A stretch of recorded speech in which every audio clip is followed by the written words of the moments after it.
Jimmy Butler, hindi katanggap-tanggap ang ginawa sa Heat. Ginagawa na ang lahat para matrade. At Warriors, ngayon lang ito sinabi ni Curry sa kanyang buong career.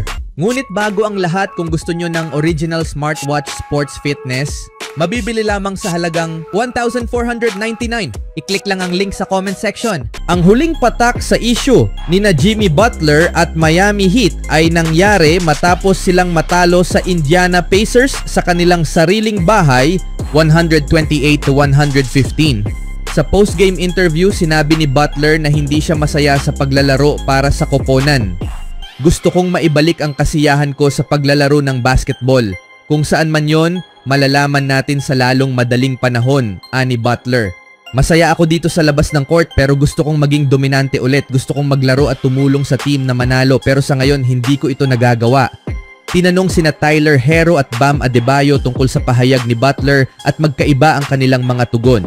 Hindi ko alam, wala akong ideya, hindi ako ang coach. Sinubukan naming isali siya sa tingin ko, sabi ni Herro. Sa palagay ko maganda naman ang vibe, mag-e-enjoy ako sa gabi ko. Sa tingin ko, masama lang ang gabi para sa lahat. Obviously, frustrated siya. Nararamdaman niyang nakatayo lang siya sa isang sulok, kaya marami siyang iniisip, sabi naman ni Adebayo. Pagkatapos ng mga komentong ito, lumabas ang ulat na opisyal ng sinabi ni Butler sa Heat na gusto niyang matrade. May mga conflicting na chismis na ayaw ni Butler na matrade at hihintayin niya ang pagtatapos ng season bago may mangyari, pero tila handa na siyang umalis ngayon. Sinasabi ng ilan na nagsimula ang lahat ng sabihin ni Pat Riley na hindi niya bibigyan si Butler ng extension. Naghahanap si Butler ng bagong kontrata at dahil hindi ito ibibigay ng Heat, kailangan niyang maghanap ng koponan na magbibigay nito. Ilang linggo na ang nakalipas, naiulat na interesado si Butler sa Golden State Warriors, Houston Rockets, Dallas Mavericks at Phoenix Suns. Sa post-game interview pagkatapos ng kanilang pagkatalo sa Pacers, tila handa si Butler na maglaro kahit saan basta hindi sa Heat. Ngunit malamang ipadadala siya sa isang contender. Para sa Heat, kailangan nilang magtayo ng koponan sa paligid ni na Tyler Herro at Bam Adebayo. Kapag na-trade si Butler, dapat makakuha sila ng mga asset na makakatulong sa koponan. Hindi basta-basta ititrade ng Heat si Butler, kukunin nila ang pinakamagandang deal para makapagsimula muli, muling bumuo ng kanilang kinabukasan at maging competitive sa mga darating na taon. Tinanong siya kung may posibilidad pa bang magbago ang sitwasyon ngayong season kasama ang Heat. Malabo, tugon ni Butler. Hindi naging maganda ang dating nito sa mga tagahanga ng Heat lalo't patuloy na gumagawa ng hakbang si Butler para maipilit ang trade.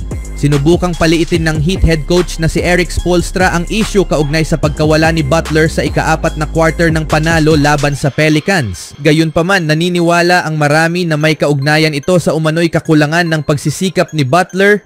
Matapos ang lahat ng ito, sinuspinde ng Miami Heat si Jimmy Butler ng 7 laro dahil sa tinawag na multiple instances of conduct detrimental to the team ayon sa pahayag ng team ngayong araw.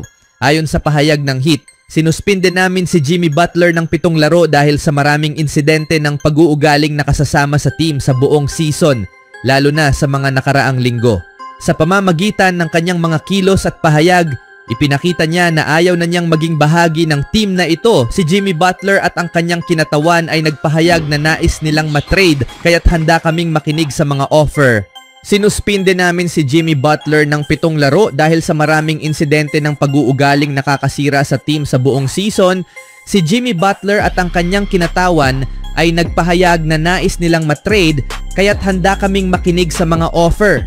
Isa sa mga isyong nag-udyok sa desisyon ni Butler ayon sa mga source ay ang pahiwatig nga niya mula sa opisyal ng team noong Biyernes na hindi siya naglaro ng buong pagsisikap sa panalo ng Heat laban sa New Orleans Pelicans noong Biyernes dahil sa kanyang unang laro matapos ang 13 araw na pagkawala dahil sa sakit.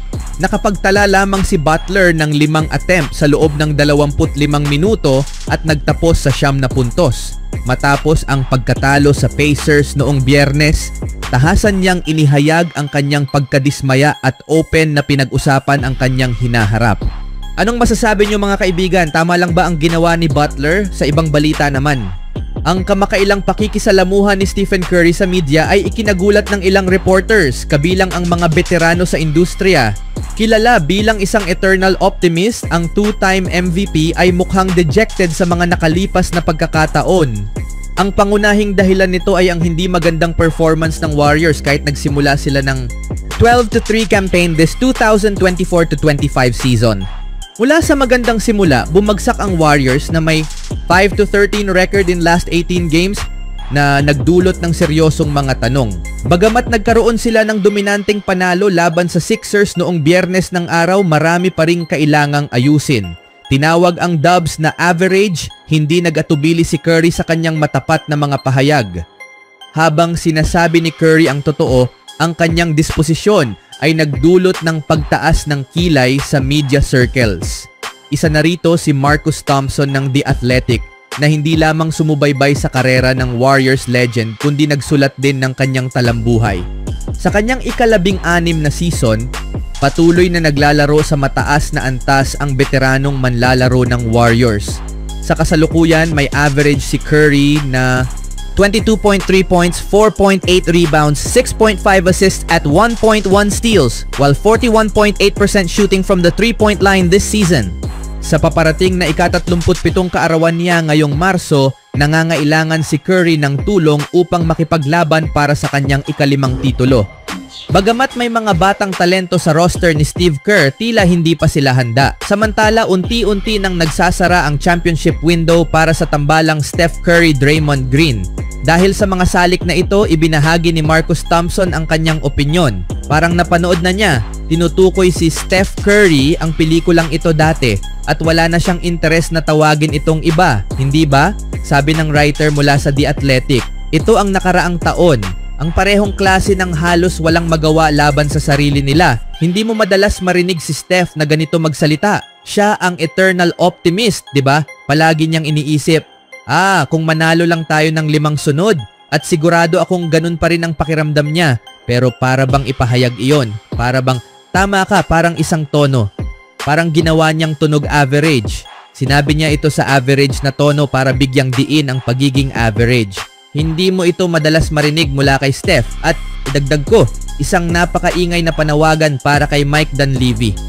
Kinakailangang gumawa ng hakbang si GM Mike Dunleavy Jr. at ang front office bago pa mahuli ang lahat. Sa dami ng kontribusyon ni Curry sa Golden State, hindi kayang baliwalain ng prangkisa ang paboritong anak ng Bay Area. Nasa mahirap na posisyon sina owner Bob Myers at GM Mike Dunleavy Jr. Walang duda, ilang beses nang sinubukan ng front office na makahanap ng star player na ipapareha kay Curry ngunit hindi nagtagumpay. Sa kasalukuyan, sinusubukan nilang makuha si Jimmy Butler ng Miami Heat at nagdadasal ang Dub Nation para dito. Isa pang matagal ng problema ng roster ay ang kakulangan nila sa laki. Matagal nang nangangailangan si Coach Kerr at ang kanyang koponan ng big man na makapagpapagaan sa trabaho ni na Draymond Green at Trayce Jackson Davis. Madalas na mas maliit ang dalawa kumpara sa kanilang mga kalaban. Ang mga pangalan tulad ni Nikola Vucevic, DeAndre Ayton at Jonas Valanciunas ay posibleng nasa radar ng Golden State. Anong masasabi niyo mga kaibigan sa reaction ni Stephen Curry? Even when you feel low, you can still go. Even when you feel slow, you can still go. Even when there's no hope, you can still go. I never answer to no, man, I still go. Go, go, go, go, go, go.